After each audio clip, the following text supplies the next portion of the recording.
The briefing room fell silent as Captain Jake Morrison stepped to the front of the cramped space aboard the USS Wasp. 32 of the Navy's most elite warriors sat before him, their faces hard and focused. These weren't just any sailors. These were SEALs, Green Berets, Marine Force recon operators, and Air Force pararescue specialists. The best of the best, handpicked for Operation Nightfall. Morrison had seen combat in 3 different theaters. His weathered face told stories of missions that would never make it into official reports. When he spoke, even the most experienced operators listened. "Gentlemen," he began, his voice cutting through the low hum of the ship's engines. "What I'm about to brief you on is classified at the highest levels. 24 hours ago, satellite intelligence confirmed the location of Hassan al-Rashid, the architect behind the embassy bombings in Tripoli." A ripple of recognition passed through the room. Everyone knew that name. Al-Rashid had been responsible for the deaths of 43 American diplomats and civilians 6 months earlier. He'd vanished like smoke after the attack, leaving behind only digital shadows and a trail of bodies. Morrison clicked a remote, and the wall screen displayed a satellite image of a mountainous region. "He's holed up in a compound here, in the Zagros Mountains of western Iran, 30 miles from the nearest road, surrounded by terrain that would challenge a mountain goat." Staff Sergeant Maria Santos sat in the 3rd row, her back straight, eyes locked on the screen.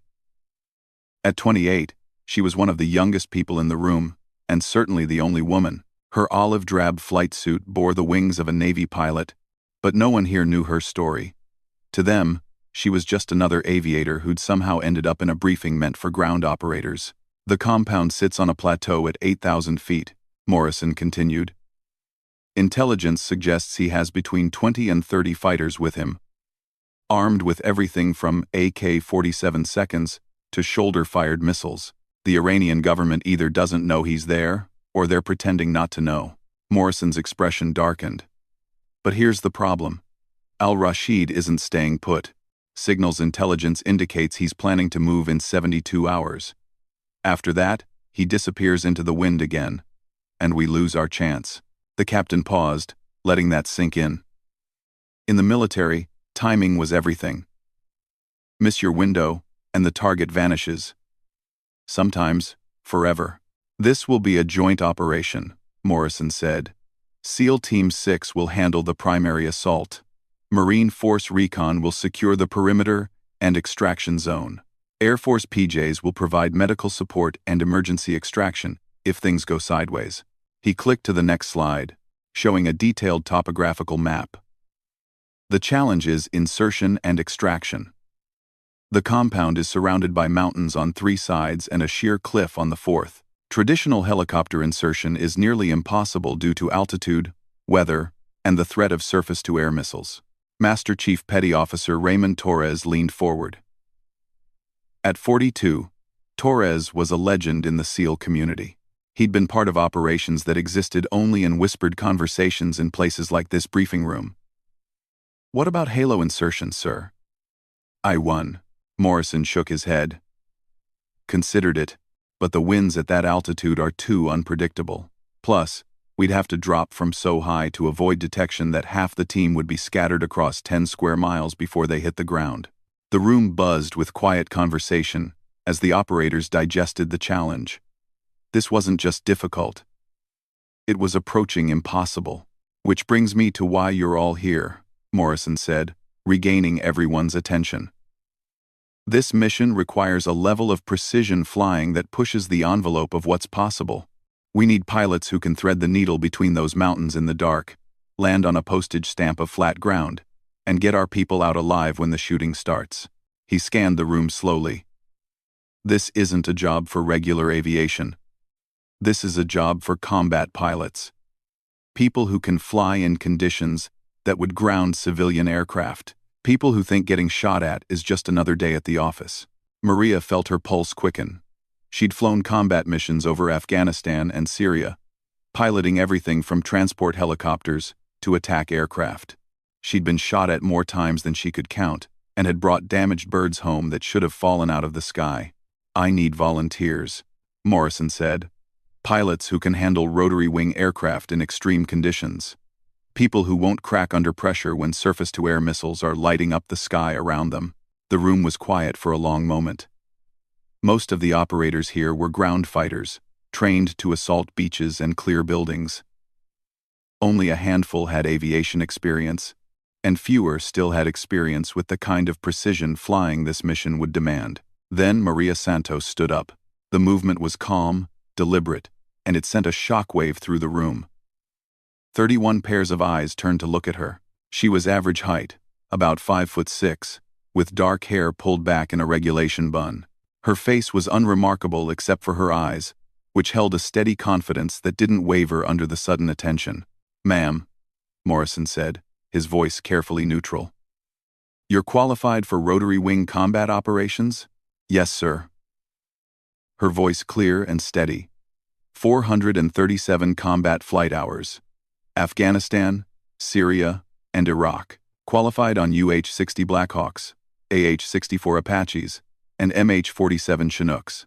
I've flown night operations in zero visibility conditions and hot extractions under fire. The silence in the room was deafening. Master Chief Torres turned in his seat to get a better look at her. His expression wasn't hostile, but it was skeptical. In his 24 years of service, he'd worked with exactly 3 female pilots, and none of them had been in situations like this. Morrison studied her for a long moment. "What unit, pilot?" 160th Special Operations Aviation Regiment, sir. Night Stalkers. A few whispers rippled through the room. The Night Stalkers were legendary. If someone said they flew with the 160th, that meant something. It meant they'd been tested in ways most pilots never were. "How long with the 160th? Morrison asked. 3 years, sir. Before that, 2 years, with the 101st Airborne doing combat assault operations." Sergeant First Class Mike Chen, a Green Beret sitting 2 rows back, spoke up. "No offense, ma'am, but this isn't about flying supply runs. We're talking about flying into a hornet's nest, taking fire from multiple directions, and getting out while people are shooting rockets at you." Maria turned to face him, her expression remaining calm. "Sergeant, last year I flew a damaged Black Hawk 80 miles through a sandstorm with hydraulics failing and enemy fighters tracking us with shoulder-fired missiles. I got 8 wounded Rangers to a field hospital when 2 other helicopters had already been shot down attempting the same mission." Chen's expression shifted slightly. "What happened to your hydraulics?" "RPG near miss. Lost most of the tail rotor control, and had to compensate with collective and cyclic inputs for the entire flight. Landed with about 90 seconds of fuel remaining." The room had gone completely quiet. These were people who understood what it meant to keep functioning when everything was going wrong. They knew the difference between someone telling a story and someone recounting actual experience. Morrison made a note on his tablet. "Any other aviation volunteers?" 2 other hands went up. Captain Steve Wilson, an Air Force pilot with special operations experience, and Chief Warrant Officer Danny Rodriguez, a Marine Corps aviator who'd flown close air support missions in 3 different combat zones. "Good," Morrison said. "Santos, Wilson, Rodriguez, you'll meet with the flight planning team in 1 hour. We'll go over the specific aircraft requirements and mission profile." As the briefing continued, Maria could feel eyes on her. Some of the looks were curious, others skeptical. A few seemed openly doubtful. She'd faced this before. In her 8 years of military service, she'd learned that respect wasn't given. It was earned. And it was earned through performance when everything was on the line. The rest of the briefing covered timing, communications protocols, and extraction procedures. The mission would launch in 60 hours, giving them just enough time for planning, equipment preparation, and 1 rehearsal. When Morrison dismissed the group, the room filled with the sounds of chairs scraping and quiet conversations. Maria gathered her notebook and headed for the door, but Master Chief Torres intercepted her. "Santos," he said quietly. "Walk with me." They stepped into the corridor outside the briefing room. The ship's passageways were narrow and bustling with activity. But Torres found a relatively quiet spot near a hatch leading to the flight deck. "I'm not trying to bust your chops," he said, his voice low and serious. "But I need to know something. This mission is going to be unlike anything you've done before. We're flying into Iran, which means if something goes wrong, there's no cavalry coming to rescue us. No friendly airspace to run to. If you have any doubts about your ability to handle this, now is the time to say so. Maria looked him straight in the eye. Master Chief, I appreciate your concern, but I wouldn't have volunteered if I wasn't confident I could handle it. Torres studied her face. The men I'm taking on this mission are the best I've ever worked with. Some of them have families. Kids, if they don't come home because the pilot freezes up or makes a mistake, they won't. Maria said firmly. I don't freeze up. And I don't make mistakes that get people killed. Torres was quiet for a long moment. We'll see, he said finally. The flight planning meeting is in conference room B. Don't be late. As he walked away, Maria felt a familiar mix of determination and frustration. She'd proven herself dozens of times, in training and in combat, but each new mission, each new unit, meant starting over, proving herself all over again. An hour later, she sat in conference room B with Captain Wilson and Chief Rodriguez. The flight planning team consisted of 3 people: Commander Sarah Mitchell, a naval aviator with extensive special operations experience; Lieutenant Colonel James Park, an Air Force officer who specialized in mission planning; and Master Chief Petty Officer Rebecca Hayes, a helicopter crew chief who'd flown more night operations than anyone else in the Navy. Commander Mitchell spread a large map across the table. Here's what we're looking at, she said. The target compound is here, on this plateau. The only suitable landing zone is a flat area about 200 meters northeast of the main building. She pointed to a small circle marked on the map. It's approximately 60 meters by 40 meters. Not much room for error. Lieutenant Colonel Park pulled up weather data on his laptop. Historical weather patterns show wind speeds of 15 to 25 knots are common at that altitude, with occasional gusts up to 40 knots. Temperature will be around 35 degrees Fahrenheit. No moon, which is good for concealment, but bad for visibility. Maria studied the approach routes marked on the map. What about radar coverage? Weak. Iranian air defense radar has limited coverage in that region, Mitchell replied. But they have mobile units that could pop up anywhere. We'll be flying nap of the Earth to stay below their coverage. Chief Rodriguez frowned. Nap of the Earth in mountains at night? That's going to be sporting. It gets better, Park said with a grim smile. Intelligence reports at least 2 man-portable air defense systems in the area. Probably Russian SA-18 seconds. Maria had faced SA-18 seconds before. They were heat-seeking missiles that could track and kill aircraft from several miles away. The key was staying low, using terrain to break the missile's lock, and deploying countermeasures at exactly the right moment. Aircraft, Captain Wilson asked. 2 modified MH-60 Black Hawks, Mitchell replied. Extended-range fuel tanks, upgraded avionics, and full defensive countermeasures. Each bird will carry 8 operators plus crew. Maria nodded. She knew the MH-60 intimately. It was a workhorse, reliable and tough. But it wasn't a miracle machine. Flying it into those mountains at night would require every bit of skill and experience she'd accumulated. Flight time to target? She asked. 3 hours and 47 minutes, Park replied. Launch from the WASP at 0200 local time. Arrive on target at 0547.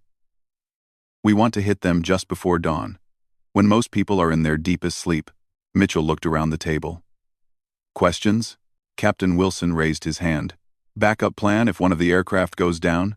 The remaining aircraft continues the mission, Mitchell said bluntly.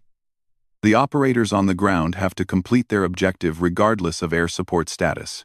That was the reality of special operations. Sometimes there was no backup plan. Sometimes you just had to make it work. Chief Rodriguez asked about communications frequencies and emergency procedures. Maria asked about the specific defensive countermeasures installed on the helicopters. All 3 pilots took notes, mentally rehearsing procedures they'd performed hundreds of times in training and dozens of times in actual combat. Final briefing tomorrow at 1800, Mitchell said. Full mission rehearsal at 2000. 200 using the ship's flight simulator. Any problems with equipment or personnel need to be resolved by tomorrow evening. Owl. Owl. As the meeting broke up, Maria walked toward her assigned quarters. The ship was a maze of narrow passageways and steep ladders, but she'd been aboard Navy vessels enough times to find her way around. Her quarters were shared with Lieutenant Jennifer Walsh, an intelligence officer who was part of the mission support team. Jennifer looked up from her laptop as Maria entered. "How'd the flight planning go?" Jennifer asked. "Complex," Maria replied, sitting on her narrow bunk. "But manageable." Jennifer studied her face. "You know, half the guys on this mission are betting you'll wash out before we launch." Maria wasn't surprised. She'd heard similar talk before. "What's the other half betting?" "That you'll get everyone killed," Jennifer said bluntly. Maria began unlacing her boots. "Well, they're going to lose money either way." Jennifer closed her laptop. "For what it's worth, I looked up your record. Your performance in Afghanistan was impressive. That thing with the damaged Black Hawk and the Rangers made it into intelligence reports." "Just doing my job," Maria said. "No," Jennifer replied. "Doing your job would have been turning back when you lost hydraulics. What you did was way beyond that." Maria didn't respond. She'd learned early in her career that talking about past missions made some people uncomfortable. It was better to let her performance speak for itself. "Get some sleep," Jennifer said, reopening her laptop.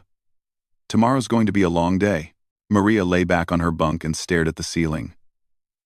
In 36 hours, she'd be flying into hostile territory with some of the most dangerous operators in the world depending on her to get them home alive. The thought didn't scare her. She'd been in similar situations before. What concerned her was the knowledge that some of the people she'd be flying with didn't trust her yet. Trust was everything in special operations. When bullets started flying, everyone needed to know that the person next to them would perform under pressure. She'd have to earn that trust one more time. But she'd done it before. And she'd do it again. Outside her small porthole, the Mediterranean Sea stretched endlessly under a canopy of stars. Somewhere beyond the horizon, in those Iranian mountains, Hassan al-Rashid was probably sleeping peacefully, unaware that 32 of America's most elite warriors were preparing to visit him. Maria closed her eyes and began mentally rehearsing the approach routes they'd studied in the briefing. In her mind, she flew the helicopter through those mountain passes, calculating wind corrections and defensive maneuvers. She visualized landing in that small clearing, waiting while the operators fast roped out, then lifting off again as enemy forces scrambled to respond. It would be dangerous. It would test every skill she'd developed over 8 years of military flying. But that's what she'd trained for. That's what she lived for. The flight simulator aboard the USS Wasp was a technological marvel, capable of recreating almost any flying condition imaginable. At 10 o'clock that evening, Maria found herself strapped into the pilot's seat of a simulated MH-60 Black Hawk, preparing for the mission rehearsal that would determine whether she'd be flying the actual operation. Captain Wilson sat in the co-pilot seat, running through the pre-flight checklist. Behind them, Chief Rodriguez occupied the crew chief position, coordinating with the simulated SEAL team that would be represented by computer-generated responses. "Simulation starting in 30 seconds, announced Lieutenant Colonel Park from the control booth. "Weather conditions set to match expected conditions over the target. You'll be dealing with 20-knot crosswinds and occasional gusts up to 35. Maria adjusted her night vision goggles and checked her instruments one final time. The simulator's visual display showed the darkened Mediterranean, with the coast of Lebanon visible as a thin line of lights in the distance. "Tower, this is Night Runner 1, requesting clearance for departure," she said into her headset. "Night Runner 1, you are cleared for departure. Maintain radio silence after passing waypoint Alpha." The simulated aircraft lifted smoothly from the ship's flight deck. Maria felt the familiar sensation of collective and cyclic controls responding to her inputs. The simulator was so realistic that her body believed she was actually flying. For the first hour, the flight proceeded normally. They hugged the coastline at low altitude, staying beneath radar coverage while maintaining enough height to avoid the worst of the turbulence from the mountains ahead. Captain Wilson handled navigation and communications, calling out waypoints and course corrections. "Checkpoint Delta in sight," he announced. turned to heading 047 degrees. Maria banked the aircraft smoothly to the right, compensating for the strengthening winds as they approached the mountain range. The simulated terrain below was a maze of ridges and valleys, any one of which could hide enemy forces. Night Runner 2. This is Night Runner 1, she called to the second aircraft. Entering the mountains now. Stay tight, but watch your rotor clearance. Roger, Night Runner 1, we're right behind you. The real test began as they entered the mountain passes. The simulator threw everything at them. Sudden wind shears that tried to slam the aircraft into the mountainsides, simulated engine problems that required immediate response, and pop-up threats from enemy positions. Missile launch, Chief Rodriguez called out from behind her. 2 o'clock high. Maria immediately dove the aircraft toward the valley floor. Using the terrain to break the simulated missile's radar lock, she deployed chaff and flares while maintaining control of the helicopter despite the violent maneuvering. Lost lock, Rodriguez reported. Missile impact on mountainside. Night Runner 1. This is Night Runner 2, came Captain Wilson's voice. Wait. That wasn't right. Wilson was sitting next to her. Maria realized the voice was coming from Lieutenant Patterson, who was piloting the second simulated aircraft. We've got multiple heat signatures moving on the ridgeline, Patterson reported. Looks like we stirred up a hornet's nest. Why? Roger 2. Stay low and maintain course. We're 20 minutes from target. The simulation continued to challenge them. A sudden sandstorm reduced visibility to nearly zero, forcing Maria to fly on instruments alone while navigating through narrow mountain passes. Then one of the simulated engines began showing warning indicators, requiring her to adjust power settings and flight procedures. Engine number 2, showing oil pressure fluctuation, Wilson reported, reading from his instruments. I see it, Maria replied, her hands steady on the controls. Reducing power to engine 2. We can continue on single engine if necessary, but we'll need to lighten the load. Negative, came Master Chief Torres's voice through the simulation. Full passenger load is non-negotiable. Find another way. High. Maria gritted her teeth and adjusted her approach. Flying a fully loaded helicopter on one engine through mountains was at the edge of the aircraft's capabilities, but it wasn't impossible. It just required perfect technique and a little bit of luck. Approaching target area, Wilson announced. LZ should be visible in 3 minutes. Maria peered through her night vision goggles at the simulated terrain ahead. The landing zone was supposed to be a small flat area northeast of the target compound, but in the green glow of the night vision, everything looked flat until you were right on top of it. There, she said, pointing to a small clearing barely visible between two ridgelines. 12 o'clock, 800 meters. I see it, Wilson confirmed. Looks tight. It's going to be very tight, Chief Rodriguez added from behind them. That LZ is maybe 60 meters across. With rotors spinning, we'll have about 10 meters of clearance on each side. Maria began her approach, fighting the crosswinds that tried to push the aircraft sideways into the mountains. The simulator was programmed to make this as difficult as possible, and it was succeeding. 100 feet, Wilson called out, monitoring their altitude. 50 feet, winds gusting to 30 knots from the northwest. 20 feet, looking good. 10 feet, easy, easy. The simulated helicopter touched down with barely a bump. Immediately, the sounds of fast roping filled the cabin as the computer-generated SEAL team deployed from the aircraft. All passengers out, Rodriguez reported, standing by for immediate extraction if needed. But the simulation wasn't over.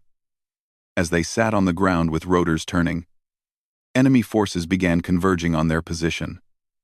Small arms fire started pinging off the aircraft's simulated armor, taking fire from multiple directions, Rodriguez reported. We need to move. Negative, came Torres's voice. Mission is not complete. Hold position until ordered to extract. For 8 minutes, Maria held the helicopter steady while simulated bullets struck the aircraft and rocket-propelled grenades exploded nearby. It was a test of nerves as much as flying skill. The natural instinct was to lift off and get out of the danger area. But sometimes the mission required staying put, regardless of the risk. Mission complete, Torres finally announced. All packages secured. Extract immediately. Maria lifted the aircraft smoothly from the landing zone, loaded with both SEAL teams and their captured target. The flight back to the ship was supposed to be routine, but the simulation had one more surprise. Warning, warning, the aircraft's computer announced. Hydraulic system failure. Maria felt the controls suddenly become much heavier. Without hydraulic assistance, it took significantly more physical strength to control the aircraft. Her forearms began burning with the effort of maintaining level flight. How much fuel? She asked Wilson. 40 minutes at current consumption rate. Time to ship? 53 minutes. Maria did the math quickly. They didn't have enough fuel to reach the ship flying normally with damaged hydraulics. She'd have to find a way to reduce fuel consumption while maintaining control of the aircraft. Reducing power and airspeed, she announced. We'll auto-rotate down to minimum safe altitude and glide as much as possible. Auto-rotation was a technique used when helicopters lost engine power, allowing the aircraft to descend while the rotor continued spinning. Using it with working engines to conserve fuel was unconventional, but it worked. For the next 35 minutes, Maria flew the damaged aircraft back to the ship, using a combination of power and unpowered flight that pushed both her skills and the aircraft to their limits. When the simulator finally showed them landing on the ship's deck, she was soaked with sweat, and her arms were shaking from the physical effort. Simulation complete, announced Lieutenant Colonel Park from the control booth. Maria sat back in her seat, breathing heavily. Captain Wilson turned to look at her with something approaching respect in his eyes. That was some fancy flying, he said quietly.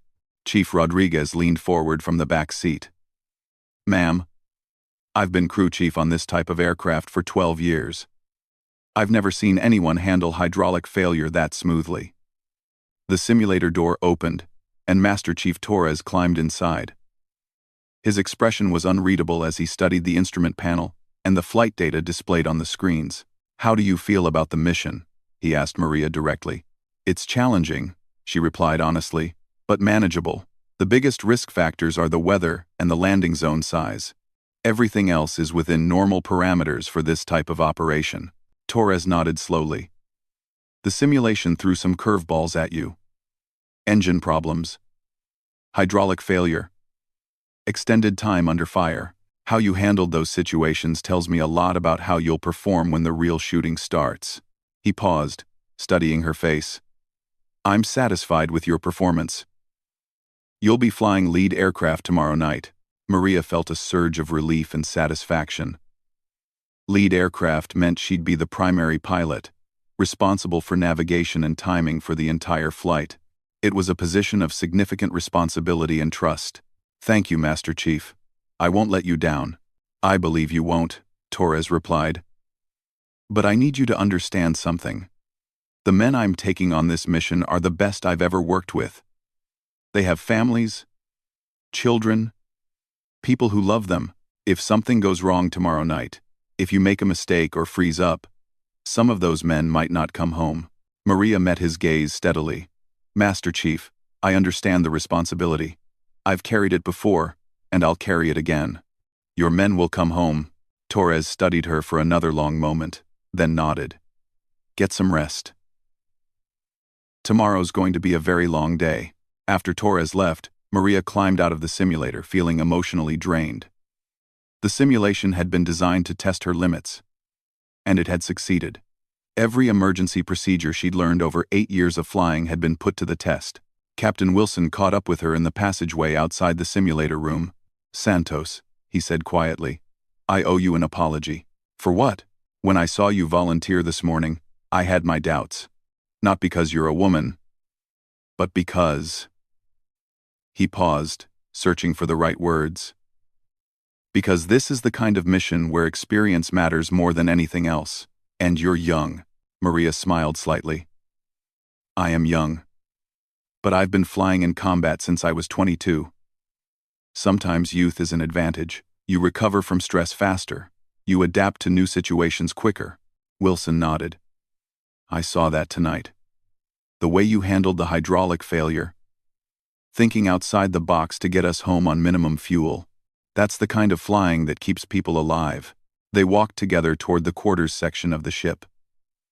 The corridors were quieter now, most of the crew having turned in for the night. "Can I ask you something?" Wilson said as they reached the junction where their paths separated. "Sure. Why did you volunteer for this?" "You could have stayed quiet. Let someone else take the risk.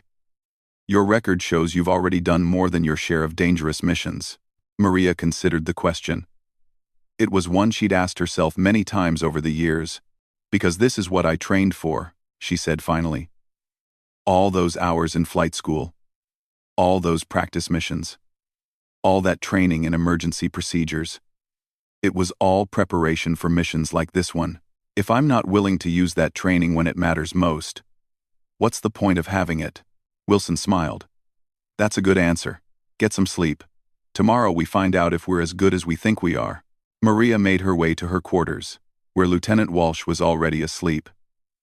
She moved quietly, not wanting to wake her roommate, and settled onto her narrow bunk. But sleep didn't come easily. Her mind kept replaying the simulation, analyzing her performance, and thinking about the real mission that lay ahead. In 18 hours, she'd be flying into Iran with 31 other lives, depending on her skills and judgment. The weight of that responsibility was something she'd carried before, but it never got easier. If anything, it got heavier with experience.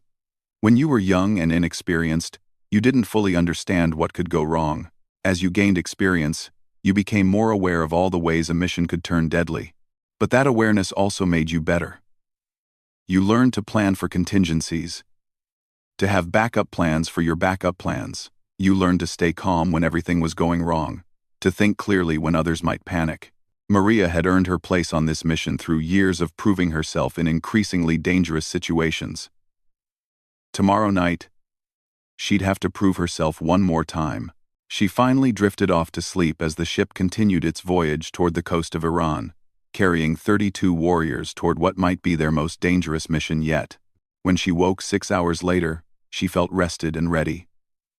The simulation had given her confidence that she could handle whatever challenges the real mission might present. More importantly, it had apparently convinced Master Chief Torres and the other operators that she belonged on the team. At breakfast, she noticed a subtle but significant change in how the other team members interacted with her. The open skepticism was gone, replaced by the professional respect accorded to a proven team member. Staff Sergeant Chen, who had questioned her qualifications the day before, nodded politely when she joined his table in the mess hall. "Sleep well?" he asked. "Well enough," she replied. "You? Like a baby." "I always sleep better the night before a mission. It's the uncertainty that keeps you awake, not the danger itself." Maria understood what he meant. Once you were committed to a course of action, once the planning was complete and the mission was inevitable, there was a certain peace that came with acceptance. The die was cast, and all that remained was execution. Captain Morrison appeared at the entrance to the mess hall and called for attention. "Final briefing in 30 minutes, he announced. "All team members, support staff, and flight crews report to Conference Room A at 0800 hours. This is it, people. Tonight we bring Hassan al-Rashid to justice." Maria finished her breakfast and made her way to the conference room. The space was packed with everyone involved in the operation, from the SEAL assault teams to the intelligence analysts who would monitor the mission from the ship. Morrison stood at the front of the room with a large map of the target area displayed on the wall behind him. "Weather update," he began. "Conditions over the target are within acceptable parameters. Winds 15 to 20 knots. Temperature 38 degrees. Scattered clouds at 8,000 feet. Visibility 7 miles. He pointed to different locations on the map as he spoke. "Intelligence confirms the target is still at the compound. Satellite imagery from 4 hours ago shows heat signatures consistent with 25 to 30 individuals. Vehicle movement suggests they're preparing for the planned departure tomorrow morning." Morrison's expression was grim. "This is our window, people. If we don't get him tonight, we lose him for good." The briefing covered every aspect of the mission in detail: timing, communications, emergency procedures, medical support, and extraction plans. Each team leader reported their status and confirmed their readiness. When Morrison called on Maria, she stood and addressed the room. "Aviation is ready," she said confidently. "Both aircraft are fully fueled and equipped. Flight crews are briefed on all procedures. We'll have you on target at exactly 0547 local time." Morrison nodded approvingly. "Questions?" The room was silent. Everyone knew their jobs. Everyone was ready. "Mission launch in 8 hours," Morrison said. "Use the time to check equipment one final time and get some rest." Dismissed. As the room emptied, Master Chief Torres approached Maria. "Walk with me," he said. They stepped outside onto the ship's flight deck. The Mediterranean stretched endlessly in all directions under a bright blue sky. In a few hours, that peaceful scene would be replaced by the darkness and danger of a combat mission. "I want you to know something," Torres said as they stood near the edge of the deck. "Last night's simulation was as difficult as we could make it. We threw every possible problem at you to see how you'd respond."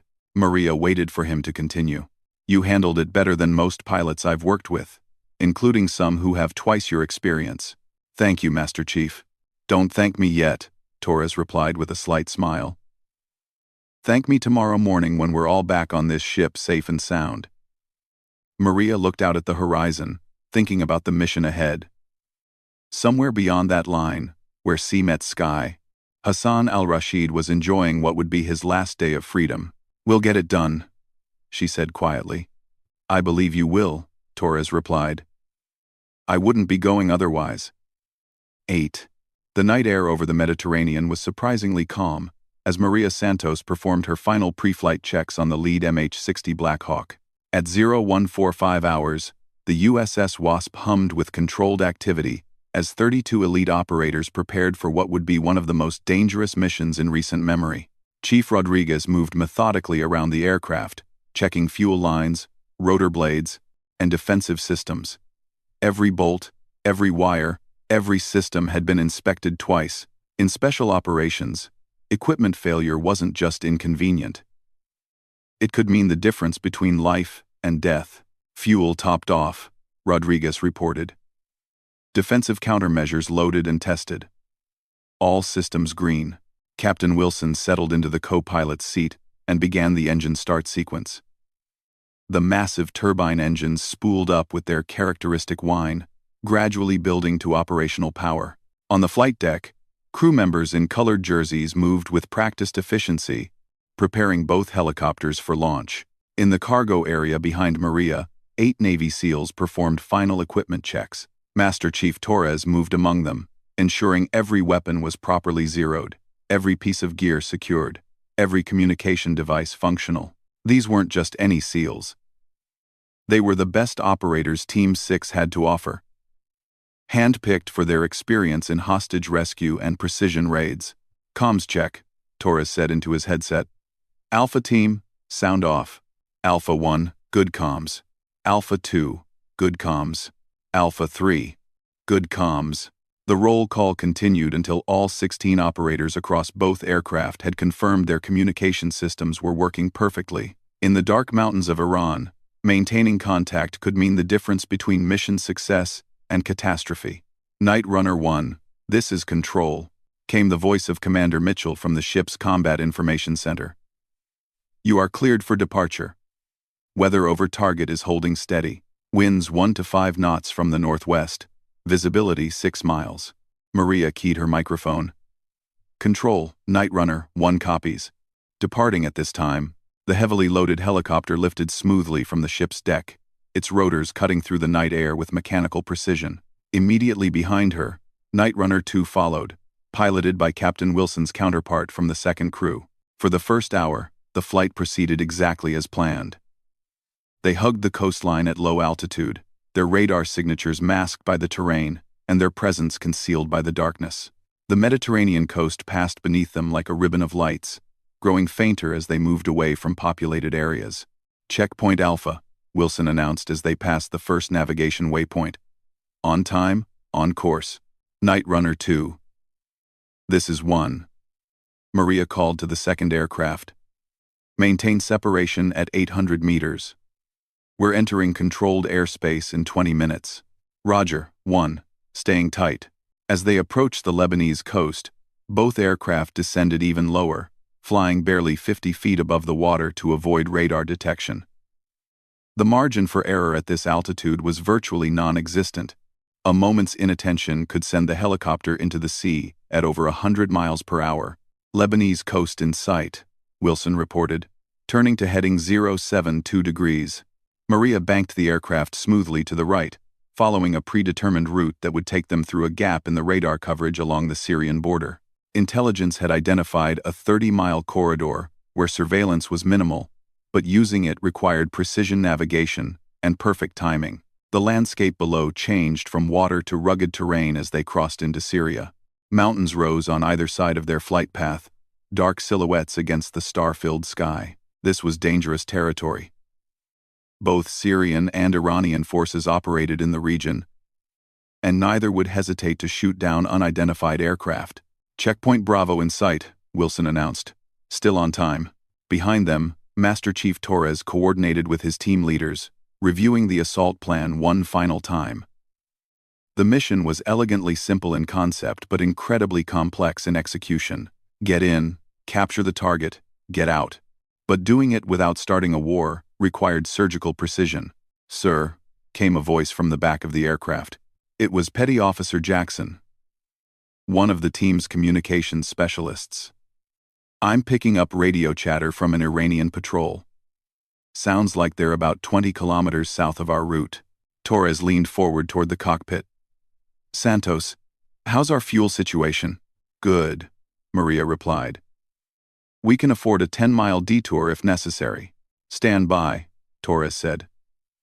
He spoke quietly with Jackson, listening to the intercepted communications. After a few minutes, he leaned forward again. "Patrol is stationary. Maintain current course, but be ready to adjust if they start moving." The flight continued through Syrian airspace, threading between known radar sites and avoiding areas where hostile forces might be operating. Every few minutes, Jackson provided updates on enemy communications, painting a picture of military activity in the region. "Crossing into Iran in 5 minutes," Wilson announced. This was the moment when the mission truly became dangerous. Flying undetected through Syrian airspace was challenging, but not impossible. Operating inside Iran, however, meant penetrating one of the most sophisticated air defense networks in the Middle East. If they were detected now, fighter aircraft and surface-to-air missiles would converge on their position within minutes. "Checkpoint Charlie," Wilson called out, as they crossed the invisible line that marked the Iranian border. "Welcome to the bad neighborhood." Maria felt her pulse increase slightly, but her hands remained steady on the controls. This was what she'd trained for, what she'd proven herself capable of handling. The aircraft responded to her inputs with mechanical precision, every system functioning exactly as designed. "Target area in 40 minutes, Wilson announced. Beginning terrain following approach. The landscape below became increasingly rugged as they entered the Zagros Mountains. Maria descended to barely 30 feet above the ground, using the mountainous terrain to mask their radar signature. Flying this low at night required absolute concentration. A single mistake would slam the aircraft into a mountainside at over 90 miles per hour. "Checkpoint Delta," Wilson called out. "Turn to heading 045 degrees." Maria banked the aircraft through a narrow valley, her night vision goggles turning the landscape into an eerie green world of shadows and ridges. Behind her, she could hear the SEALs conducting final equipment checks, testing weapons and reviewing their assault procedures. 15 minutes to target, Wilson announced. "All systems nominal." "Jackson," Torres called to the communications specialist. "What's the chatter situation?" Still quiet, Master Chief. No indication we've been detected." But as they rounded a particularly steep ridge, Jackson's voice suddenly became urgent. "Sir, I'm picking up radar emissions. Someone's scanning with search radar. About 10 kilometers northeast of here." Maria immediately descended even lower, following the contours of the valley floor so closely that the aircraft's skids were nearly brushing the ground. Any radar return from this altitude would be lost in the ground clutter. "Mobile radar unit," Torres said grimly. "Probably Iranian Revolutionary Guard. They must be conducting a routine patrol." "Can we avoid them?" Maria asked, without taking her eyes off the terrain ahead. Torres studied his map. Negative. They're positioned right on our planned approach route. We'll have to go around or go through them. Torres. Going around adds 20 minutes to our flight time, Wilson pointed out. We'll be cutting it close on fuel. Going through them means fighting our way out, Torres replied. Maria made the decision. We go through. If they detect us anyway, we might as well be where we need to be. Torres nodded approvingly. I concur. Continue on course. For 10 agonizing minutes, they flew directly toward the radar emissions, staying so low that Maria could see individual rocks and bushes in her night vision goggles. The margin for error was 0. One small mistake would end the mission and probably kill everyone aboard. Radar emissions increasing, Jackson reported. They're definitely searching for something. Or someone, Torres muttered. Then, as suddenly as they had appeared, the radar emissions stopped. Lost signal, Jackson announced. Radar has gone off the air. Probably a routine patrol pattern, Torres said. They scanned for a few minutes, then shut down to avoid detection by enemy electronics warfare systems. Target area in sight, Wilson announced. 12 o'clock, 5 kilometers. Through her night vision goggles, Maria could see the compound exactly as it had appeared in the satellite photos. A cluster of buildings on a small plateau, surrounded by steep slopes on 3 sides and a sheer cliff on the 4th. The landing zone was a small flat area northeast of the main building, barely visible as a slightly lighter patch of ground. Beginning approach, Maria announced. All passengers prepare for landing. She slowed the aircraft and began her descent toward the tiny landing zone. The winds at this altitude were stronger than expected, requiring constant correction to maintain the proper approach path. Below her, the ground rushed up with alarming speed. 100 feet, Wilson called out, monitoring their altitude. 50 feet. Winds gusting to 25 knots from the west. 20 feet. Looking good. 10 feet. Easy does it. The aircraft touched down with barely a whisper, its landing gear settling onto the rocky plateau with remarkable gentleness. Immediately, the cabin filled with controlled chaos, as 8 heavily armed SEALs fast-roped from the helicopter and dispersed into the darkness. All packages deployed, Chief Rodriguez reported from the crew chief position. Standing by. Thank you for watching. Standing by. Maria held the aircraft in a hover with its skids barely touching the ground, engines running and rotors spinning. This was the most vulnerable moment of the entire mission. They were stationary targets in hostile territory, depending entirely on the assault team to complete their mission quickly and efficiently. Through her headset, she could hear the terse communications of the SEAL teams as they moved toward their objectives. Alpha team in position, came Torres's voice. Bravo team moving to secondary position, reported another voice. Charlie team has eyes on the target building. Multiple heat signatures inside. For 8 minutes that felt like hours, Maria sat in the helicopter while the assault teams moved into position around the compound. Every few seconds, Rodriguez reported what he could see through the aircraft's thermal imaging system. Movement on the eastern side of the compound, he reported. Looks like 2 sentries moving toward the main building. Alpha team, control. Torres's voice crackled through the communication system. Execute, execute, execute. The assault began with the whispered precision that was the hallmark of elite special operations forces. Through her headset, Maria heard the staccato reports of suppressed weapons and the occasional thump of flashbang grenades. Building 1 secure, came one report. Building 2 secure, no resistance. Target acquired, Torres announced. Package is secure. But then everything changed. Contact front, someone yelled over the radio. Multiple hostiles moving in from the north.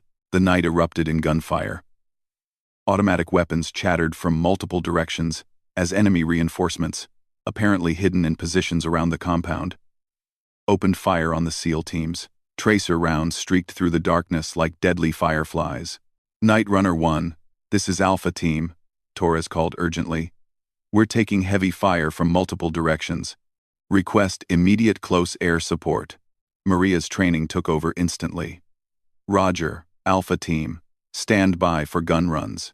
She pulled the helicopter into a steep climbing turn, gaining altitude and positioning herself to engage the enemy forces.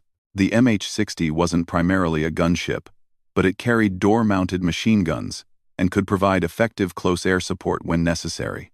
Rodriguez, get on the gun, she ordered the crew chief. Wilson, spot targets for him. Roger, Rodriguez replied, swinging the door-mounted M240 machine gun toward the compound below. Through her night vision goggles, Maria could see muzzle flashes winking from positions around the compound. The SEAL teams were pinned down by crossfire from at least 3 different directions. Target, 11 o'clock, 200 meters from the main building, Wilson called out. Muzzle flashes behind that rock outcropping. I see them, Rodriguez replied. Engaging. The machine gun opened fire with a steady hammering sound, sending streams of tracer rounds toward the enemy position. The return fire immediately shifted toward the helicopter. Taking fire, Wilson reported calmly.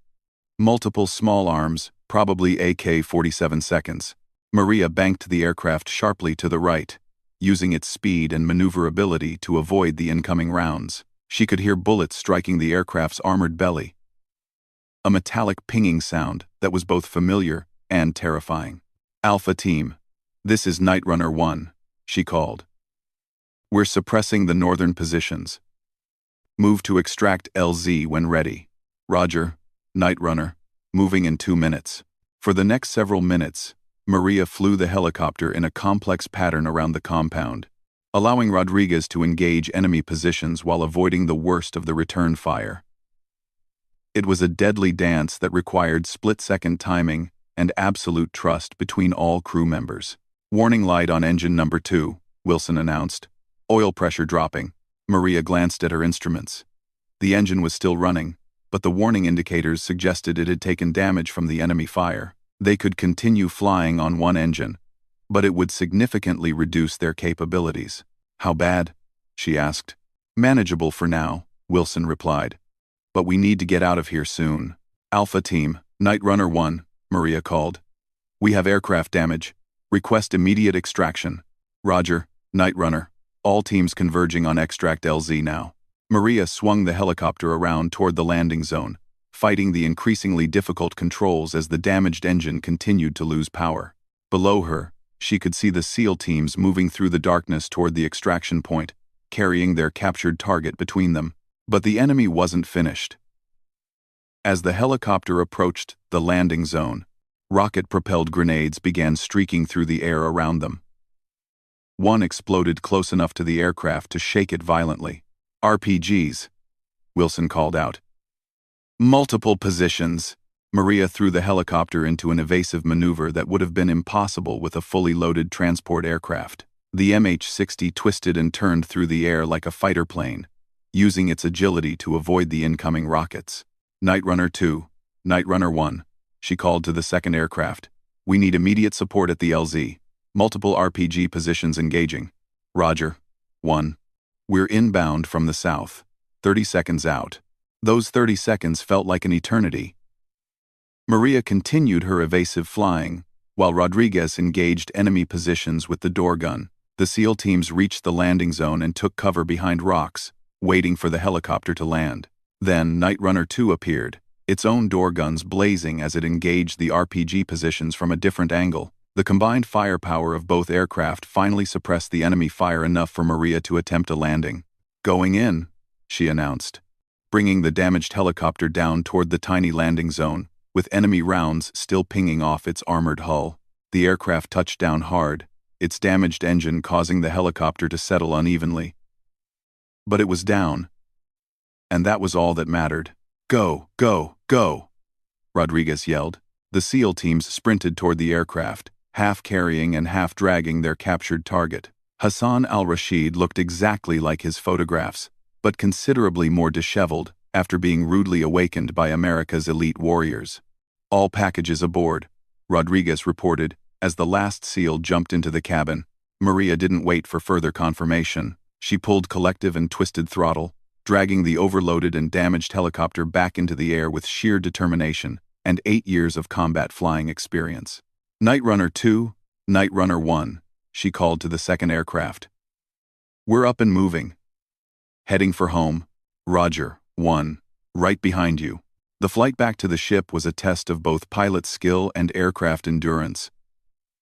With one engine damaged and operating at reduced power, Maria had to carefully manage fuel consumption while maintaining enough airspeed to stay ahead of any pursuing aircraft. "How's the engine?"